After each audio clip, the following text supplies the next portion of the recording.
Récemment, dans une présentation de Stéphane Marion, notre économiste en chef, on a abordé le sujet d'une donnée, puis je pense qu'il est vraiment importante, qui sera vraiment à suivre dans les prochains mois, les prochaines années, parce que ça va entre autres déterminer même la performance d'un indice boursier canadien. Puis on va déballer ça dans les prochaines minutes. Euh, le Canada, on a un retard vraiment important par rapport aux États-Unis. On en parle des fois, entre autres, en termes de productivité. Mais ici, de quoi on parle, puis c'est une des conséquences qu'on a un retard en termes de productivité, c'est les investissements que les entreprises font annuellement à l'intérieur de leur économie domestique. Donc, on voit au Canada, en fait, depuis 2014, c'est relativement toujours la même somme qui est investie en termes d'investissement de la part des entreprises. Tandis qu'aux États-Unis, cette cadence-là, dans la dernière décennie, a presque doublé. Ce qui fait qu'aux États-Unis, on a investi à chaque année presque le double de ce qu'on a investi au Canada. Et ça, actuellement, et encore plus à long terme, ça va amplifier un retard qu'on aura sur notre économie. Maintenant, pourquoi je dis que c'est une donnée vraiment importante et qu'il faut la surveiller? C'est que c'est le symptôme d'un enjeu. Et quand on regarde l'écart, qu'est-ce qui explique ça? Premièrement, c'est qu'au Canada, depuis 2015, bien, on a beaucoup moins d'investissements dans le secteur du gaz naturel et du pétrole. Donc, par rapport aux États-Unis, où, à l'inverse, on a accéléré ces investissements. Et nous, au Canada, c'est une grande portion de l'économie canadienne qui est reliée aux ressources naturelles. Et dans ce créneau-là, c'est sûr que ça reflète cet impact-là. L'autre point aussi, c'est la réglementation au Canada est plus lourde, même à travers nos barrières régionales entre les provinces. Et on a une fiscalité qui est moins compétitive aux États-Unis. On a vu sous l'ancienne administration de Biden, on avait vraiment des grands projets pour ramener de manufacturiers puis de l'investissement en innovation. Le gouvernement avait vraiment été très présent avec des enveloppes. On avait eu 3 projets de loi qui avaient été votés. C'est sûr que ça se reflète dans l'économie américaine par rapport à l'économie canadienne.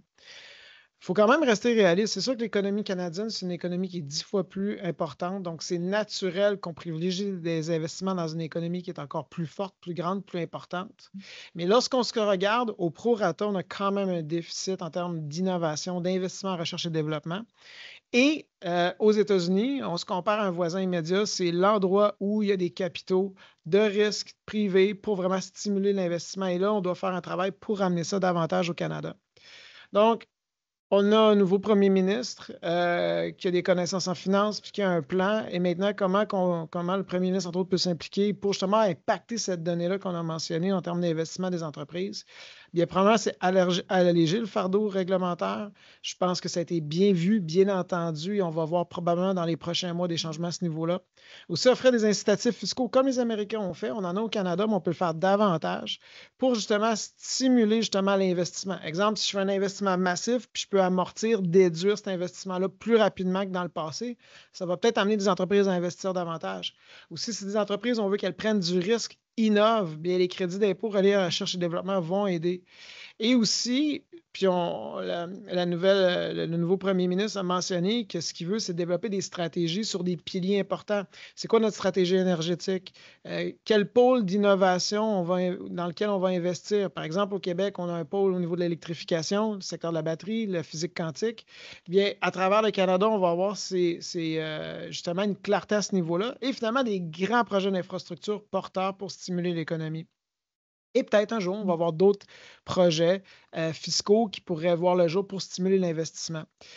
Au final, si finalement il y a une exécution derrière la vision, la volonté qui est présente, qu'est-ce qu'on pourrait voir? Bien, on pourrait voir justement l'écart se refermer entre le Canada et les États-Unis. Et je pense que c'est important dans les prochains mois, prochaines années, de surveiller ça. Est-ce qu'on investit davantage? Est-ce que les entreprises investissent davantage dans leur économie domestique, dans leur entreprise? Si c'est le cas, ça veut dire qu'il y a des capitaux qui se rapprochent du Canada davantage. Si c'est le cas, on va deviner que la productivité, qui est une donnée ultra importante, va être à la hausse. Si c'est le cas, les entreprises vont faire plus de profits, vont réinvestir dans du talent, créer de l'emploi, réinvestir davantage en recherche et développement. Puis finalement, comme je disais en début d'entrée de jeu, aux États-Unis et au Canada, si on regarde nos bourses, il y a un gros écart en valorisation. Les sociétés canadiennes se transigent à une forte escompte par rapport à leurs profits, leur chiffre d'affaires, par rapport à des comparables dans les mêmes secteurs d'activité américains. Et cet écart-là serait appelé à se refermer. C'est des grands cycles, les mouvements boursiers. Et ce qu'on pourrait anticiper, c'est que si l'exécution fonctionne, comme dans le passé, il y a eu des décennies où les bourses canadiennes ont été meilleures même que les bourses américaines, on pourrait vivre justement un phénomène ou du moins aller chercher une compétitivité qu'on a perdue dans la dernière décennie. Je vous remercie. On se dit à la semaine prochaine.